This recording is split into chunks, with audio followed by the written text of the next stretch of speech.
প্রতি বছর বাংলাদেশে গর্ভধারণ করতে গিয়ে অসংখ্য মা ও শিশু সন্তান মারা যায় এবং নানা ধরনের জন্ম সময়কালীন সমস্যার সম্মুখীন হয়ে থাকেন। অনেকেই ভাবেন এটা হয়তো শারীরিক সমস্যার কারণেই হয়ে থাকে। শুধুমাত্র শারীরিক সমস্যার কারণেই যদি গর্ভবতী মা ও শিশু সন্তানের সমস্যা হতো তাহলে তা ডাক্তার কবিরাজের মাধ্যমেই সমাধান হয়ে যেত। গর্ভবতী মা ও শিশু সন্তানের এমন কিছু সমস্যা থাকে যা শুধু আধ্যাত্মিক শক্তিসম্পন্ন ব্যক্তি সমাধান করতে পারেন। কিন্তু কিভাবে? শুনুন আধ্যাত্মিক শক্তি সম্পন্ন জ্যোতিষী জ্যোতিষরাজ লিটন দেওয়ান চিশতির মুখে।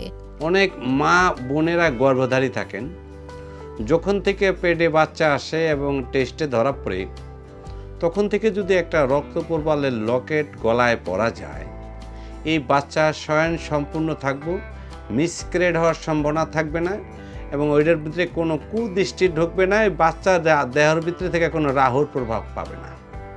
সেটা যে কোনো ধর্মের মা বোন পড়তে পারে। এই প্রবাল পাথরটা অরিজিনাল কিনা, সঠিক কিনা, 3 ধরনের রক্ত প্রবাল হয়। একটা হয় শ্বেত প্রবাল, সেটা সাদা হবে। আরেকটা হবে রক্ত প্রবাল, সেটা লাল হবে। আরেকটা রক্ত প্রবাল হবে ইন্ডিয়ান, সেটা হালকা লাল হবে।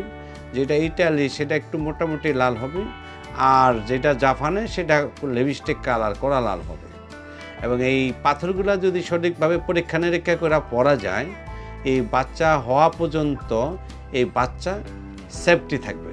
এবার দেখেন, এই প্রবালের আরেকটা গুণ আছে, যেটা হলো যেই বাচ্চারা পড়াশোনায় মনোযোগ দেয় না এবং রাত্রে ঘুমের ঘরে চমকে ওঠে, খাড়ায় খাড়ায় প্রস্রাব করে, দাঁড়ায় থাকে, কিটমিট করে, অস্থির বানায় ফেলায়, তারা এই রক্তপ্রবাল বাচ্চারা পড়তে পারে। আচ্ছা, যেই মেয়েদের সাদা সাদা স্রাব ভাঙে, শরীর ভেঙে যাচ্ছে, গঠন নষ্ট হয়ে যাচ্ছে, চেহারা বিচ্ছিরি হয়ে যাচ্ছে, চুল পড়ে যাচ্ছে, ঠিক আছে, সেই মেয়েরা রক্তপ্রবাল পাথর পড়তে পারে।